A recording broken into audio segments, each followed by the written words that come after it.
Cafezinho. Vamos tomar um café logo cedo com os principais fatos políticos da região, num bate-papo descontraído sobre política, regado a um bom café. Já estamos com o Mário Flávio, que está um tanto quanto com a discussão acalorada aqui sobre camisas. Mas, Mário, bom dia, seja bem-vindo. Movimentação grande ontem no 7 de setembro, né? Grande. Laís, bom dia para você, bom dia para o nosso ouvinte. Ontem foi uma vitória aí para o presidente Jair Bolsonaro, a movimentação política que ele conseguiu mobilizar em todo o Brasil, né? Muita gente em todas as cidades que aconteceram os movimentos, desde as cidades maiores até as menores, né? Ontem o pessoal foi às ruas e dá um recado, né, daquele perfil, daquele percentual do eleitorado que está com o Bolsonaro aí, independentemente de questões A, B, C ou D de candidaturas. Então, é aquele eleitor que está fechado com o Bolsonaro e chamou a atenção a quantidade de gente que eles conseguem mobilizar. Eu venho dizendo há algum tempo aqui, já, Laís, no Manhã, também cidade, né, como o Bolsonaro hoje consegue ser o político que mais leva gente de forma orgânica para os movimentos. O que é o fator orgânico? A militância que não é paga, é o pessoal que sai de casa disposto a ir lá para defender o ideal. E ele consegue isso hoje mais do que qualquer um outro político. É uma mobilização muito grande, muita gente em Brasília, muita gente em São Paulo, muita gente no Rio, muita gente no Recife. Uma quantidade boa de gente também aqui em Caruaru chamou a atenção ontem, teve uma motociata, apesar de toda péssima divulgação de Anderson Ferreira e Gilson Machado Neto, que trabalharam muito mal essa divulgação, mas para eles funcionou, né? Porque o pessoal foi. Muita gente nem sabia que eles estavam aqui ontem realizando uma motociata e uma carreata que teve aqui ontem pela manhã. Mas o fato é que... Tá vendo aí? Você não sabia, né? Não. Pois é. É porque o pessoal acha que não precisa de divulgação. Mas eles conseguiram mobilizar nos grupos aí de WhatsApp e foi muita gente ontem acompanhou essa carreata deles, que foi paralela ao desfile de 7 de setembro, né? Aconteceu o desfile de 7 de setembro lá na estação ferroviária ali e essa carreata acontecia no centro, na Avenida Rio Branco. Então foi uma movimentação interessante e o Bolsonaro teve falas polêmicas lá no discurso dele, né, como a história do imbrochável, como a história dos atos lá contra o STF, mas o fato é que ontem o PT, né, e aliados que são contra o Bolsonaro sentiram a movimentação e ficaram meio perplexos. Eu acho que nem o Bolsonaro imaginava que fosse tanta gente para a rua daquele jeito que foi ontem.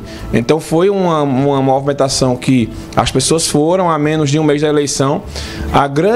O grande desafio de Bolsonaro agora é conseguir mais votos, porque aqueles que foram ontem são os que já votam nele, né? São os que já são o que a gente chama na política dos convertidos de Bolsonaro. Então ele tem que furar aquela bolha ali e trazer mais gente ali para votar nele, né, para ele chegar bem no primeiro turno. Essas pesquisas que estão sendo divulgadas são incógnitas, Laís, porque a gente vê, é muito difícil de se entender, né, como as pesquisas mostram o ex-presidente Lula com mais de 10 pontos na frente, e quando a gente vê essa movimentação na rua, é essa quantidade de gente que vai em busca de Bolsonaro, né, embora nós temos aí mais de 200 milhões, quase 200 milhões de eleitores, né? É um número muito grande e aí a pesquisa não vai. A pesquisa ela faz uma amostragem e ela traz um retrato daquele perfil de amostragem de acordo com os eleitores por habitante. Mas de fato ontem para o Bolsonaro os atos foram muito bons, né, do ponto de vista de levar a gente para a rua. Os partidos de oposição informaram que vão hoje ao TSE denunciar Bolsonaro por abuso de poder econômico, com o uso da máquina naquele negócio. Na minha opinião, não adianta de nada, vai tentar desgastar. E já aconteceu, né, Mário? E quem está no poder, Laís, vai ser beneficiado por disputar a reeleição. Claro que tudo de Bolsonaro é um exagero. Para você ter uma ideia, a Prefeitura do Rio de Janeiro bateu o pé, disse que não ia ter aquele ato em Copacabana. Ele disse que ia ter, ele foi e fez o ato. Então, assim, ele passou por cima do prefeito lá, o Eduardo Paes, né, e gerou uma crise lá com a prefeitura, mas enquanto isso o governador lá, que é candidato à reeleição, estava com ele no palanque, né, e aproveitou lá para discursar, inclusive contra a gestão municipal. Então, para ele foi bom o ato, né, apesar dos partidos de oposição vão ao TSE fazer a denúncia, aí vai abrir o protocolo, vai ser aquela confusão, não vai adiantar nada, na minha opinião, porque quem está no cargo tem esse benefício de usar, e às vezes se confundido, né? O candidato com o governante.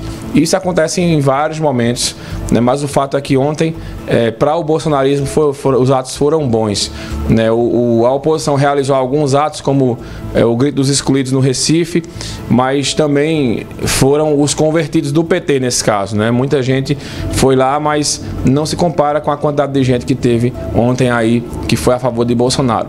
Como eu disse, o grande desafio dele agora é quebrar, furar a bolha e ele trazer mais gente aí para votar nele nesse dia 2 de outubro, né, que é o dia da eleição, e a gente vai acompanhando isso, porque a movimentação política foi intensa, as redes sociais ontem pegaram fogo depois das manifestações, muitas críticas, muitos elogios, os bolsonaristas comemorando e os que não são bolsonaristas criticando, e o Brasil vai nessa, né? Vai de vento em popa aí, nessa questão de um país meio que dividido.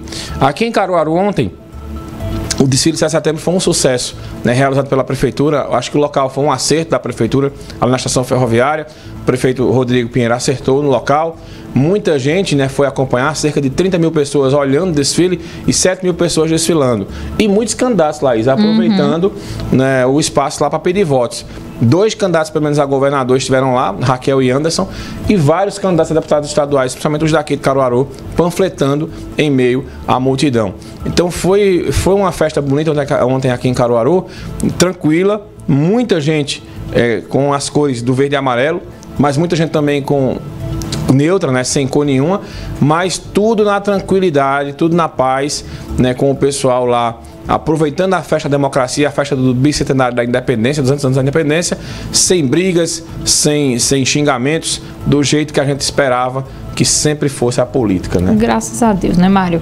Mário, hoje ainda tem mais um candidato a vice-governador sendo entrevistado, uma candidata, né? Isso, mais uma candidata, né? Hoje a gente recebe aqui a Luciana Santos, que é do PCdoB, ela que é candidata a vice-governadora na chapa do Danilo Cabral. Encerrando, né? Encerrando. Hoje, as sabatinas com os vices, só as mulheres. O único vice que não veio foi da Marília Reis, né, que é o Sebastião Oliveira. Eles têm uma estratégia aí de estar evitando entrevista. E a gente não entende o porquê, né? Entrevista é para uma sabatina tranquila. Nossa sabatina aqui é mais um bate-papo do que uma entrevista. Mas o Sebastião Oliveira não compareceu. E aí os demais candidatos a vice. A gente vai fazer uma avaliação, Laís, na sexta-feira. E também nos próximos dias dessas entrevistas, né? Quem saiu melhor, quem teve mais dificuldades, quem apresentou as melhores propostas, quem tem os melhores planos de governo, na nossa opinião, a gente vai dando aí após essas entrevistas. E às 11 horas, hoje não é o professor Marco Aurélio, né? Que hoje é quinta-feira, hoje é o dia que ele está na universidade, então eu vou entrevistar o Dr. Sidney, que é do PDT, candidato a deputado federal. Tá certo, então. A gente se encontra mais tarde, 10 horas. Isso, mas vamos falar de... agora é hora de falar futebol, dele, do Pronto futebol. Chororô. Hoje é dia do Pronto Chororô. Olha só, o Sport perdeu para a Ponte Preta fora de casa. Perdeu também mais uma chance de se aproximar do G4. Mário, jogo difícil ou o Sport entrou em campo meio assim, meio lá, meio cá? Olha, o problema do Sport hoje é que o Sport foi muito mal até levar o gol. Depois que ele leva o gol, ele reage, mas ele não consegue chegar ao gol. É impressionante como é inoperante do meio para frente. E o técnico do Sport insiste em umas peças que todo mundo não gosta e só muda já no final. O Sport tanto poderia ter empatado, como ele poderia ter levado mais um gol ontem, né? O jogo poderia ser 2-0, como poderia ter sido 1-1. E a última chance do jogo, né, aos 51 do segundo tempo, uma bola na área, quando o atacante do Sport sobe sozinho e cabeceia para fora, sem ninguém marcando, ele perde o gol. Ali foi a tampa do caixão. O fato é que o Sport pode cair 4 posições até o fim da rodada. Ele está em sexto hoje, mas ele pode ir até para 10º colocado, se os clubes ganharem ali. O Sampaio Corrêa ganhou ontem, já encostou, e 4 equipes podem passar ele. O fato é que o Sport está deixando um acesso por água abaixo, porque o Vasco parece que não quer subir, está ficando por ali e o time não consegue encostar. Toda vez que vai jogar fora de casa, perde, não consegue vencer. A última vitória do Sport foi em maio, fora de casa. Ixi. Lá para cá só fez empatar e perder. E aí é um time que não reage fora de casa. E vou mais além, viu? Se continuar, né, dessa pisadinha aí, o técnico vai voar também. Claudinei Oliveira. Tá ruim, tá difícil, mas você tem uma análise ainda mais completa do que essa, né? Não só do esporte, mas dos outros times. 10h40 no Pronto Torcedor com Eri Santos e 11h30 da manhã, Futebol na Cidade, primeiro tempo com Patriota Júnior e Maria Clara Lopes. Eu vou me despedindo por aqui, volto com o Jornal da Cidade amanhã, 7h25. Tô esperando você. Um abraço, boa quinta-feira.